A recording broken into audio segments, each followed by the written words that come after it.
كي صبحتو كي عشيتو كي راكو دايرين. اليوم ان شاء الله انا غادي ندير معاكم الخرشف بالبطاطا القصبيه. درت اللحم، ها هو شويه دجاج والبصله، نتوما كيما تبغيو طرابيو تبغيو. انا بغيت نقطعها هكا طول هيا، ودرت هاد التقله غندير نتقلها مع طوماطيش. ها هو كي قليت اللحم مع شويه طوماطيش تاع القوطي، ما درتش طوماطيش تاع الحبه راها غاليه. كنت سالق الخرشف سلقته بوحده ودرت فيه شويه سكر باش ما يجيش مر. كي يكون مر ديروا فيه شويه سكر. هي بالماء تاعه راني غاديه نردها على اللحم. هاش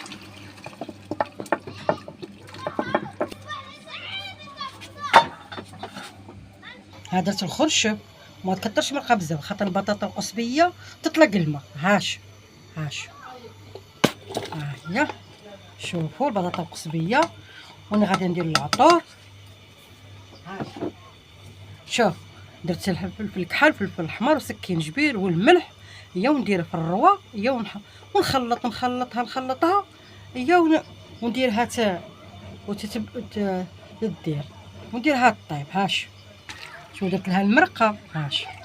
هذا الحمص شوفوا راه فيه شويه مرقه. شوفوا المرقه، شويه مرقه. هذا سلقته درته في الماء ودرت الماء قده حده وسلقته وخليته شويه حتى نشف طاب.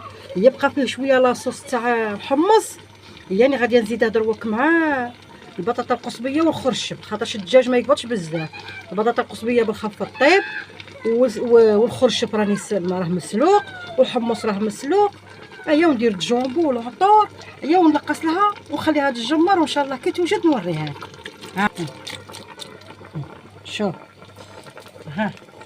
شوفوا كيش. هو الجامبو. شوفوا المرقه. شوف الرواه علاش نبغي ندير شويه المرقه باش كي نقسم هكا كل واحد شويه رواه يجي نيشان. شوف الحمص راه طايب، غير يزيد يتجمر مع الدجاج نص ساعه ان شاء الله. خواتاتي هذا الحمص اللي درت منه مع الخرشف والبطاطا القصبيه هذا مسلوق، نديرها في الكونجيلاتور ونخلي. هذه المبتدئات ما يعرفوش يتعلموا. نقيسها في الشوربه، نقيسها ماشي مناسبه طايب. كي جات عاقده شابه مع البطاطا القصبيه والخرشف والحمص، والله لا ما شاء الله وبنينه. وان شاء الله ديروها وتجربوها وتردوا لي الخبر، واللي توحم تسمح لي ان شاء الله طيبها وتاكلها. تاتي شوفوا ها هو الطبسي، ها هو وجد. ها هي المرقه، هيا وليداتي تبارك الله كبار. حطيت هذا الطبسي الكبير تاع الطاووس.